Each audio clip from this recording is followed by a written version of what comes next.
I worship you, Lord,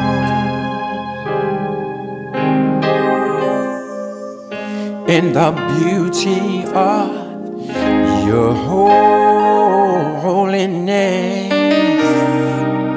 and the splendor of your majesty. I glorify your name. Hey, what's going on, everybody? I just want to say thank you for joining me for another episode of In the Word. Today, I just want to kind of piggyback off of the last video that I put up. The last video that I put up was what people and Rahab the prostitute have in common.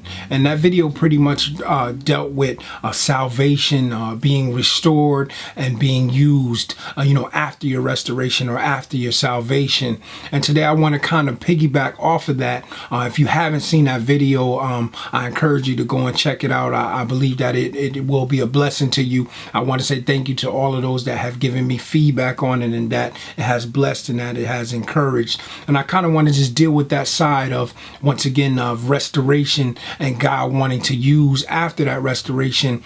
And I think a person that's fitting for that is Apostle Peter, and we're going to be coming out of John chapter 21. And many of you know Peter's background, and if you don't, basically Peter was one of Jesus' disciples. When Jesus was taken away and getting ready to be crucified, Peter was confronted 3 times about being with Jesus, and all 3 times he denied that he even knew him. But on the 3rd time, not only did he deny him, but the people that was accusing him and asking him, he cursed out, he flat out cussed them out, and the Bible says after he did that, he went away sad that he heard the cock crow, which Jesus told him what happened. He goes away sad, and he pretty much goes back to his old life. He goes back fishing. He pretty much backslides.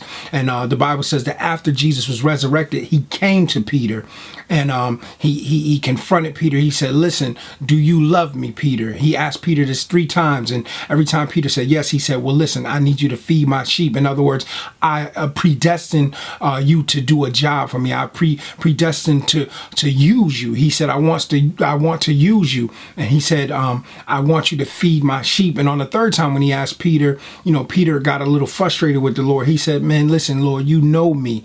You know that I love you." And that's where I want to kind of pick it up from, right after him and Jesus had that conversation, and just dealing with this topic. Let's look at John 21 and verse 20. It says, "Then Peter, turning about, see if the disciple whom Jesus loved following." So it says that Peter turned around and he saw the disciple that Jesus loved following. Now they're talking about the disciple John. It says, "Which also leaned on his breast at supper and said, Lord, which is he that betrayeth thee?" Don't miss verse 21. "Peter, seeing him, said to Jesus, Lord, and what shall this man do?" So Peter asks Jesus the question, what shall this man do? Now, mind you, Jesus is dealing with him on, on his backslide and him restoring him. And here Peter comes off and says, Jesus, what's going to go on with this man? What is he going to do? What's going to be his job? Now listen to what Jesus tells him. Jesus saith unto him, "If I will that he tarry till I come, what is that to thee? Follow thou me." Let's read that in the New Living Translation, verse 22. Jesus replied, "If I want him to remain alive until I return, what is that to you?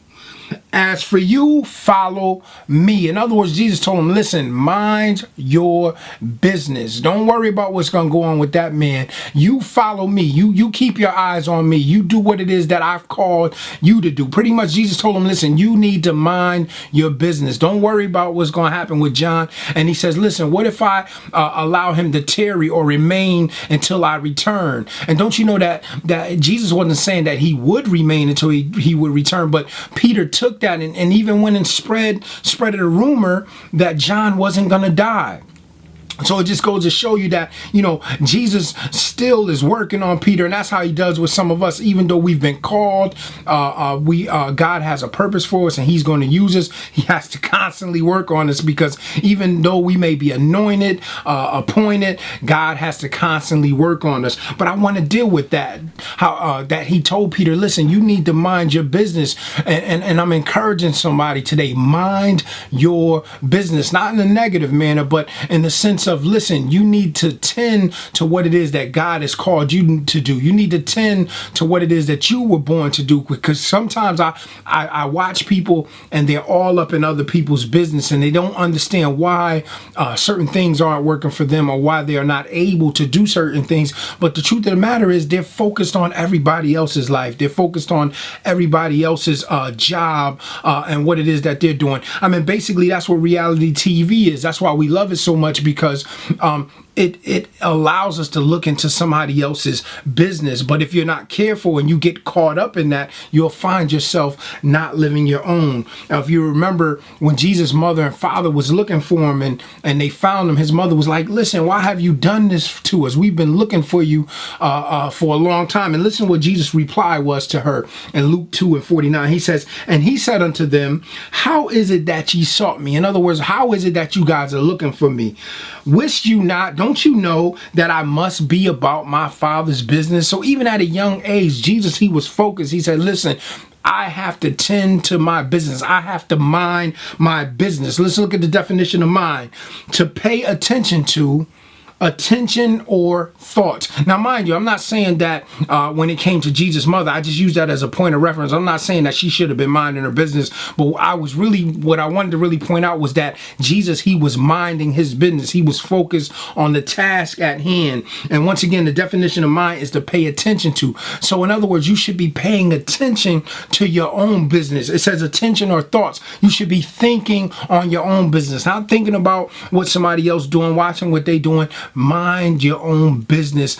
Get to work. Do what it is you have to do, because I'm telling you, if you find yourself minding other people's business, if you find yourself constantly a busybody in other people's matters, you will not fulfill the purpose that God has for your life. I try my best to stay out of people's business as a leader of the church. Sometimes there's some things that I have to be talked to about by certain people and that I'm privy to. But for the most part, I try to stay out of people's business, because if you're not careful and you get caught up in that stuff, you'll find yourself just in that land, in that gossip land, and wondering about what's happening with this person. And every time a message is being preached, you looking over at somebody, or you high-fiving and pointing at this one. That listen, the devil is a liar. God is not about that. We need to tend to our own business unless God place a person on our heart. And even when he does that, we go talk to them face to face. We don't spread out and spread about what it is that they're going through. So I'm here to encourage somebody, mind your own business. In other words,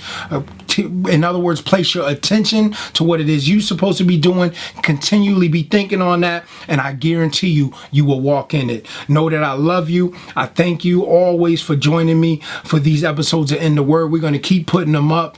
Keep praying for me as I pray for you, and Lord willing, I will see you on the next episode. Shalom.